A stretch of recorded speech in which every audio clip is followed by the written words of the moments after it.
sworn representations of two attorneys from that office are basically integrated into points and authorities. We don't have affidavits from Mr. Gray or from the other attorney. We have argument. We noted in our reply that we were surprised, that's in footnote 2 at page 4, that the Utah County attorneys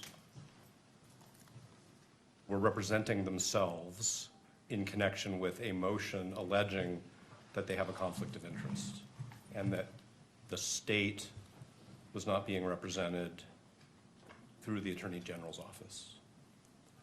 We did some further research on this, and you know, we have some case law that we can provide the court. I suspect that the court is very familiar with the fact, just from its own experience, that in appropriate circumstances, the Attorney General's office can either, one, represent the state in what was a county prosecution with respect to a disqualification motion so that the boundaries are clear, or if there's an ultimate finding or conclusion that there's a conflict of interest, take over the prosecution or assign it to another county. So we're very concerned that we're getting off on the wrong foot, if I can use that metaphor, because we have officers of the court who are both representing their own interests in continuing to be the prosecutors in this case and representing the state in a situation where there should be what I would call, at least temporarily, conflict counsel. I'm not sure that's the term the Attorney General uses, representing the state's interests. There's a Supreme Court decision which is called State v. Jimenez, Jimenez, which I can provide a citation for. There are subsequent cases, but it's pretty clear that this is the type of a case. I'm not saying that Jimenez compels that action, but it seems to me to strongly suggest that where there is a showing, I'm not sure what the threshold showing is. I don't want to say it's a prima facie showing or a reasonable concern, but where there's a showing that there very well may be a conflict of interest that hasn't been handled by a particular state attorney's, county attorney's office, that what's in the interest of the litigation, of the public, of the parties, is for the Attorney General to step in. And the citation for State v. Jimenez, if I may, is 588 P. 2nd 707. Of course, I can provide the court with the Utah citation as well.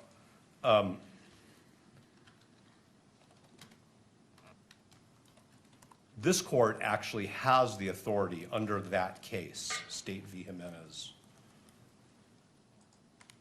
to direct the Attorney General to step in, not for the entire case at this stage, that's not what we're saying is necessary, because that requires a finding of a conflict of interest, but to step in or to designate somebody to step in for the purposes of litigating that motion. Okay. And so we're very concerned that even going forward with an evidentiary hearing where members of the Utah County Attorney's Office are both litigating as representatives of the state in a prosecution and essentially defending their own propriety of proceeding in this prosecution is problematic. As far as being prepared, we're of course prepared to go forward with an evidentiary hearing, but we think that it's improvident, and we think that what the court should do if the Utah County attorneys have not or don't, if given the opportunity, do this on their own, is that the court should designate the Attorney General's office for the purpose of litigating this motion.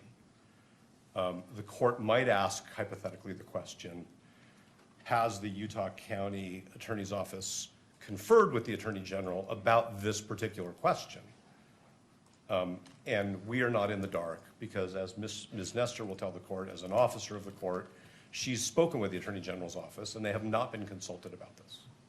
Okay? So this is a motion to disqualify a county attorney's office based on what we believe is a material, significant conflict of interest that it's clear they haven't even tried to address by way of a screening, which of course is a term of art, because their position is no screening was necessary.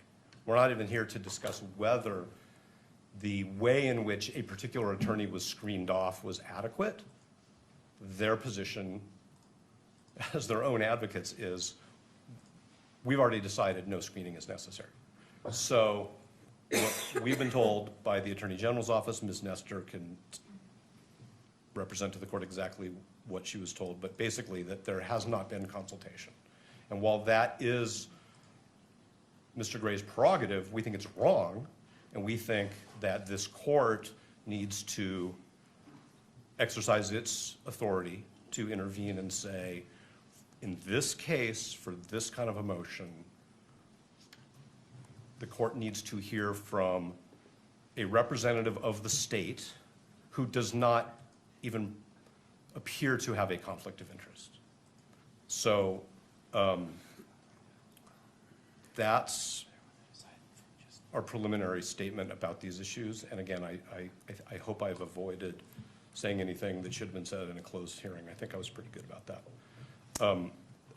So that's where we are before we even get into the litigation of it. And I don't want to be formalistic, and I'm certainly not trying to be confrontational, but I think actually what we think the court should do is the court should strike the Utah County Attorney's response to our motion and direct the Attorney General to take up the responsibility for responding to our motion in whichever way clearly non-conflicted attorneys representing the state think they should, how it should be responded to.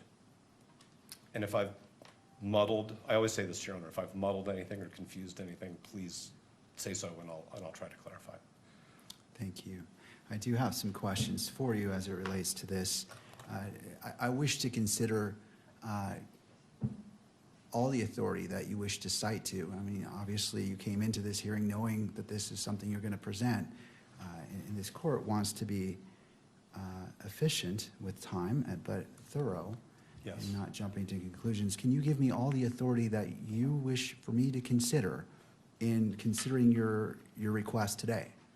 Yes, and I think what we could also do, which maybe would be more helpful to the court, is that we could file a short brief on this particular issue, because I will acknowledge that while we were surprised that the brief was filed by the same lawyers who are alleged to have this conflict of interest, it took us a little bit of time and we wanted to get that filed in time for today's hearing because the court had set the hearing. It took us a little bit of time to think through these issues. So there are Utah authorities, there are authorities from other jurisdictions, there are also ABA guidelines on the prosecutorial function, which we think strongly suggest that there should have been what I'll just call a referral to the Attorney General's office for this particular motion. I can stand here and I can give the court case names and numbers and sections from the ABA standards, but it was not our goal to, of course, put the court on the spot and require the court to, like, go back into chambers, think about it for, some pressured period of time and come back out and make a decision. So if it would benefit the court for us to file something, and I don't mean in a month, I mean very soon, so that the court has thoughtfully presented points and authorities, we're happy to do that. As far as I know, the only people who've traveled out of town for this hearing are Mr. Burt and myself. So I'm thinking about the convenience of witnesses and the court and counsel. It's important that we do this in a way where the court has the opportunity to make a thoughtful, reasoned decision, as Your Honor always says. So that would be our proposal, is that if the court is open to receiving authorities, that we recess this hearing for, or, you know, whatever meets the court's schedule, whether it's a week or 2 weeks or a few days, and we can provide the court with something, and we'll come back. But we do think this is a serious issue, because I think the question of who litigates this issue on behalf of the state is in itself wrapped up in this conflict. And we want everybody to get this right. Thank you. Once. My question for you is, knowing this, why didn't you file a motion prior to today's hearing, knowing that the court would be in this position, based off of your request, to prepare the court, prepare opposing parties, and to be efficient in our use of time? I'm trying to understand. I understand what you're saying, and I understand that things evolve, but I'm trying to understand why that wasn't filed in advance of the hearing, to put the court on notice at the very minimum, and just to allow the court to do what the court does. I hear what the court's saying, and I think we can take responsibility for not sufficiently presenting the authorities that we think compel what I've just suggested should happen. We noted in our reply brief that the county attorney should not be representing themselves. And that's probably an inadequate message to the court.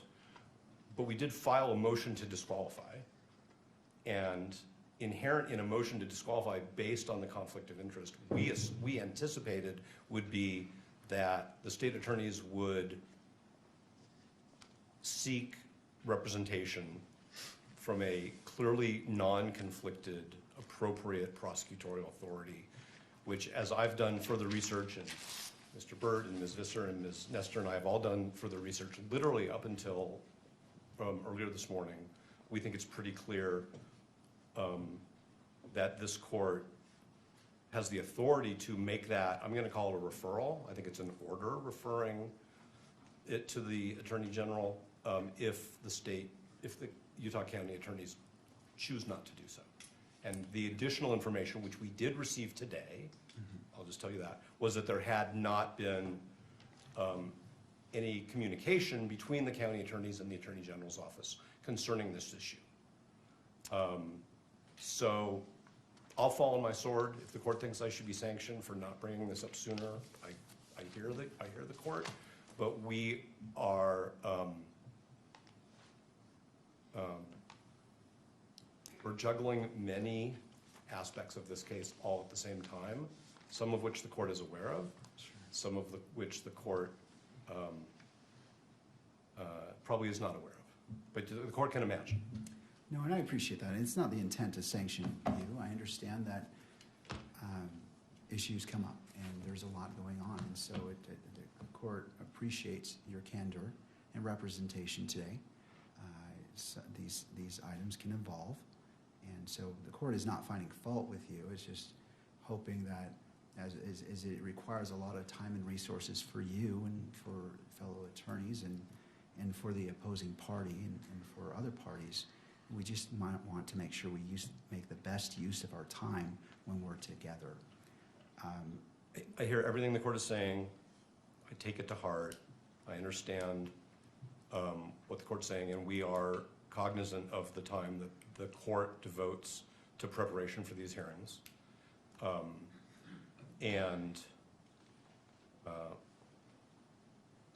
that's all I can really say. That's right. And also for Mr. Robinson himself and the victim representative, Ms. Kirk as well. We just want to do our best, and I understand, and I'm not finding fault with you, sir, or your team. We've all been in court. We all know what happens, so I understand.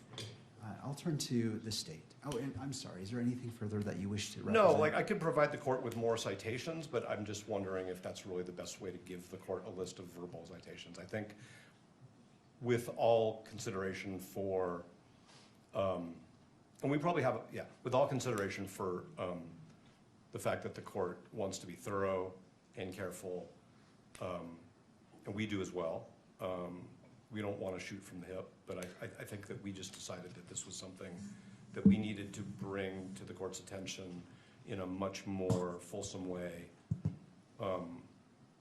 once we understood not only the way this was developing, but, frankly, the way the Utah Supreme Court, the ABA guidelines, courts of appeal subsequent to State v. Jimenez,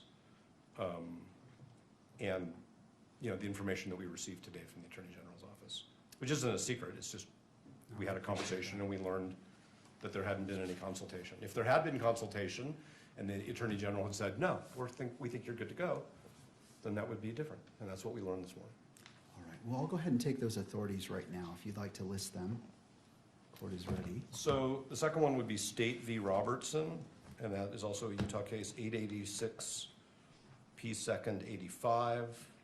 There's the ABA prosecution standards. I would refer the court to section 3.1.7 and 3.2.5. And those are, I think, the places to start. Is there any Utah rule on point that addresses this issue?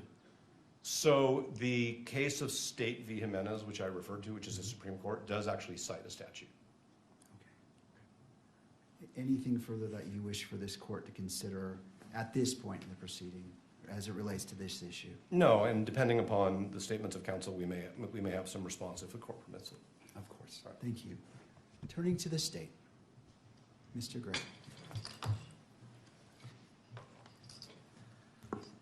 Your Honor, I'm not sure why this is coming before us today. If it was such a surprise to them more than a week ago, I don't know why they wouldn't at least notify the court. I too represent the state. I'm an elected official, constitutionally elected to represent the state. Where does this end? I don't know these cases. I'm very interested to see whether or not they refer to trials. I know that the Utah Attorney General's office, they've done the same thing that we have in Rule 11 motions, where one counsel on the team examines their boss, in fact, on the matter. So I just think this is ambush and another stalling tactic to delay these proceedings. There's no reason that they could not have at least filed the motion and asked for time to brief it.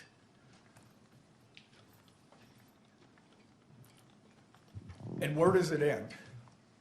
Do we get to respond to their motion to have the Attorney General's office respond, or does the Attorney General's office have to respond to that one too? I'm not, well, anyway, I've stated my, it should have been done far earlier if that was their case, if that was their claim. And if I could just turn the time over to Ryan in case he has something else. Thank you, Mr. Gray. Yeah, Mr. McBride. And excuse me, this is, we're tag teaming this somewhat because it's a surprise to us as it is to the court. But in the 5 minutes I've had to read Robertson and Jimenez, which could have been provided to me before this hearing, it looks like those cases don't stand for conflict of interest cases. They're actually, does the Attorney General's office have authority to prosecute cases that occur within a prosecution district or county attorney's jurisdiction? And the answer is yes. It's not about taking conflicts from the few minutes I've had to read those cases. I do want to state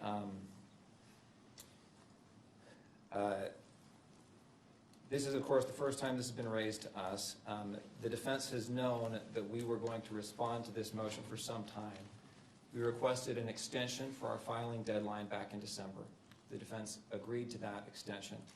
Our reply was filed January 5th. The defendant's reply was filed thereafter. And in that reply, the tone of that reply is mentions that they thought that perhaps a special prosecutor would be appointed to handle the conflict case. But in the alternative says, we'll be able to, we want to subpoena witnesses to establish the facts that are laid out in the state's opposition motion or memorandum. And that was what we understood was going to happen today. You have a family member of a prosecutor who has been subpoenaed. An affidavit has been supplied to the court. We believe that affidavit is adequate, but it wasn't adequate from the defense perspective, so they subpoenaed that person. Prosecutors have been subpoenaed for today's hearing. We have 2 investigators that have been subpoenaed for today's hearing. And we are ready to go, Your Honor. I think that the motion, or the request that the defense has made, assumes that a conflict does exist, and that there's an inability of the party who has been accused of a conflict to defend themselves. And I just don't think that that's true. If there is a conflict, which is the question that this court is to decide, the case will be referred. Until that conflict has been established, the case is properly in the jurisdiction that has statutory authority over that offense. And until that conflict has been established, the Utah County Attorney's Office has this case and can defend its involvement in this case.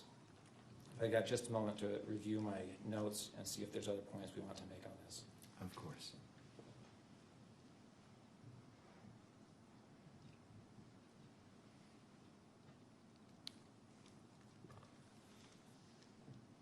There is one other point I wanted to make, which is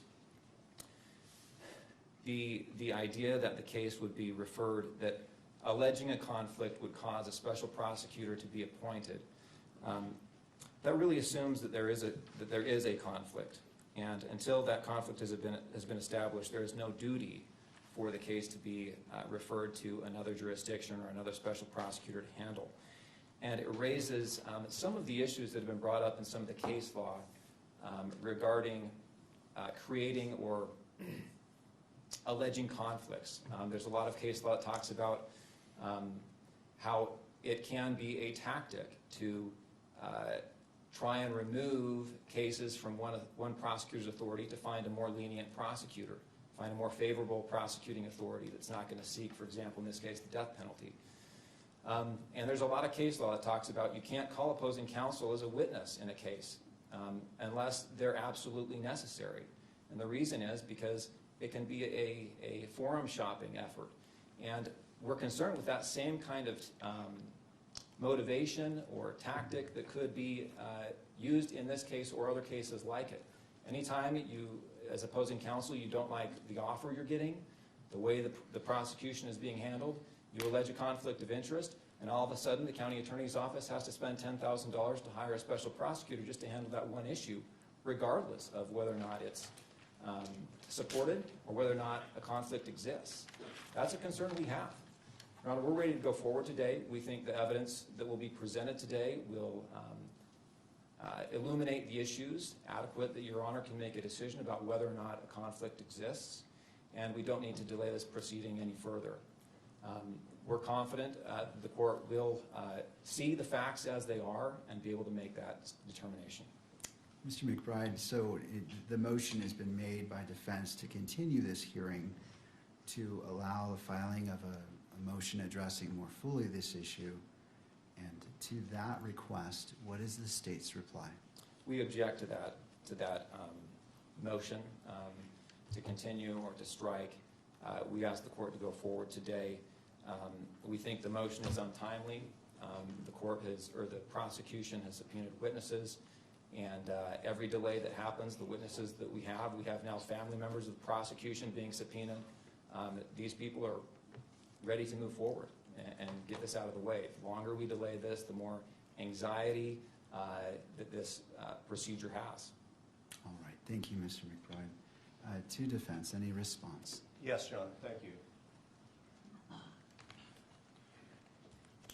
First, I want to say this is not about seeking a lenient prosecutor. This is not about tactics at all.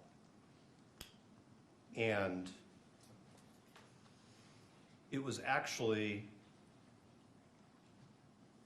the county attorney's office who informed us back in October that their was a family member of a prosecutor who was present at Utah Valley University at the Charlie Kirk rally and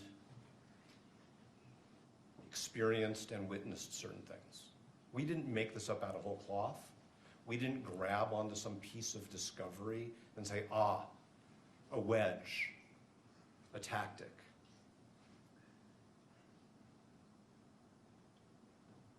The Utah County Attorney's Office informed us in late October that we needed to know about this, and we informed them, fine, that's your position, it's not a conflict of interest. We think it is, and we intend to litigate it.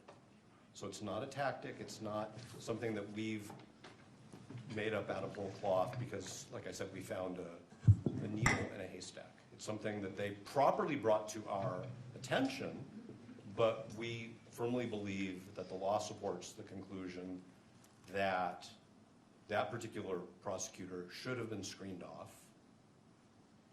There's good case law on screening, which we did fully cite in our briefs in a timely way, and there was no effort to screen off that prosecutor, and that has now created a problem for the whole office. That is not made up out of whole cloth, and like I said, it's not about tactics or lenience or delay. This isn't delaying anything, at least on our part. The other thing that I want to point out is to say that until this court decides there's a conflict of interest, somebody else shouldn't be handling this issue is circular. Because by that point in time, the court would have already allowed the conflicted attorneys to represent the state in a hearing on their potential conflict. So I actually think the way you avoid that circular argument and the sort of harm that arises if the court were to find that there is a conflict is to at least temporarily have the Attorney General's office handle this. Yes, Mr. Gray is an elected official, but that doesn't mean that his office doesn't have a conflict of interest. Conflict of interests arise. A judicial officer decides to become a prosecutor. A prosecutor decides to become a judicial officer. That's actually where most of the case law comes from, as Your Honor knows. A defense attorney changes careers and becomes a prosecutor. There has to be a screening. The case law is very clear that the screening has to be adequate. There's been no screening here because Mr. Gray decided we don't think there's a conflict of interest. And what we're saying is it's not a needle in a haystack, it's not a tactic, it's not a fiction, it's not a thin reed. The evidence that the court has suggests, number one, that there's a very good possibility that as a legal matter there's a conflict of interest. That's why we need to have an evidentiary hearing, because the court doesn't have all the facts. And number two, that the Utah County Attorney's Office, because they decided early on, without consulting with anybody, that they didn't have a conflict of interest, didn't put any screening mechanisms in place. And so I understand that they want to defend the decisions that they've made, but the question is, shouldn't the state be represented by somebody else in the course of this court resolving whether those decisions were right? Because to quote the law and to quote the ethics, the Utah County Attorney's Office is now serving two masters. I don't like that word, but that's the word in the doctrine. They're representing themselves and they're representing the state of Utah. And that's why the Attorney General or somebody else designated by the Attorney General should be representing them in this matter. And I do want to say one more thing, if I may, Your Honor, and I appreciate the court's patience.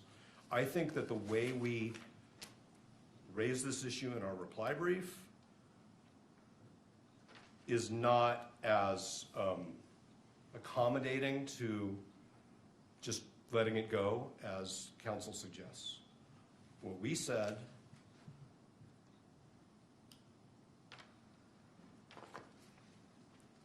is we ask the question is whether it is even appropriate for the UCAO to litigate this issue on its own behalf.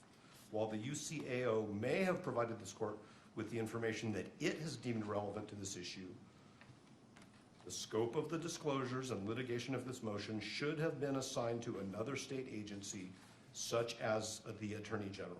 We didn't suggest that this court should appoint a special prosecutor for all purposes, or that the filing of this motion means that the Utah County Attorney's Office is automatically disqualified from the litigation. That's the point of the motion, is whether they had a conflict of interest, and if they did, whether they handled it. And it's our position, correctly, and it's our position that the answer is yes and no. So I understand there are witnesses here, people are ready to go. We think that the court should either accept briefing or agree with us that the referral is appropriate. And I want to cite, if I may, the citation by the Supreme Court in Jimenez. So this is 588 P 2nd.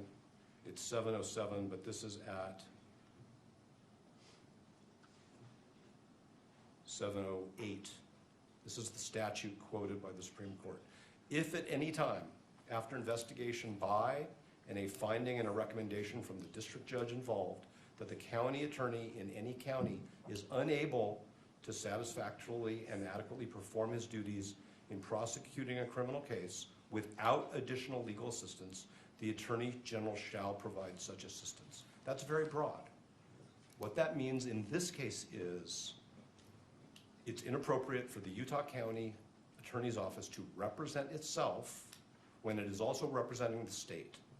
And that for this motion, this court has the discretion, we would say, respectfully the obligation, to designate the Attorney General to represent the state, the people of the state of Utah, in this motion.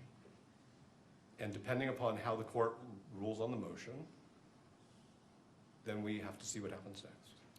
So is it your position that the court has discretion to make that decision? I think that the court has the discretion to say to the Utah County attorneys, you shouldn't be representing yourself in this case at this stage as to this motion only. Continue to do what you do while this motion is pending, and we will resolve this motion. I am not suggesting that they should stop the work that Mr. McBride talked about preparing discovery, having their agents interview witnesses. We want to get this motion resolved in a timely way. It is not a stalling tactic, but I'm not saying, let me be very careful because I don't want to misinterpret the court's question. I'm not saying that whatever this court decides is the right decision because the court has discretion. We believe that the law requires that the county attorney's office be represented by somebody else for this motion. What I'm saying is the legislature gave the court the authority to compel that when the state attorney and the attorney general haven't done anything about that yet. I'm not saying that the court, I mean, I don't know what the standard of review on appeal would be, so I'm not just saying it's an abuse of discretion standard. What I'm saying is the legislature gave this court the authority to direct, refer to the attorney general representation in a criminal case where there's a showing of a potential conflict of interest. And I've been a criminal litigator, although on this side for a long time, so I understand what counsel's talking about is sometimes defendants come up with questionable grounds and move to disqualify. And I don't think that that's a finding that the court can make in this case. It was actually, as I said before, the Utah County attorneys who were concerned about this enough that they brought it to our attention. We have profound disagreements about the significance of the conflict and the way it was handled. Okay? And otherwise, I think I would be repeating myself if I said anything more without answering a direct question. All right, I just have a brief question. Do you have your witnesses here today? All the witnesses are here. We have no problem as a pragmatic issue going forward, our witnesses are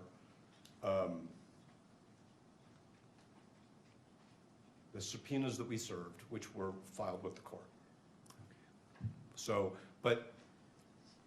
to be clear, I don't think the court is inferring this. We're not unable to proceed if that was the court's conclusion. We are prepared, and the witnesses are here. I'm just saying we think that it would be improvident, and it could result in errors of law, and it could result in problems down the road. Thank you. Do you need any additional time in regards to your argument to continue this hearing based off the citations you've provided, the authorities you've provided the court? 1 second.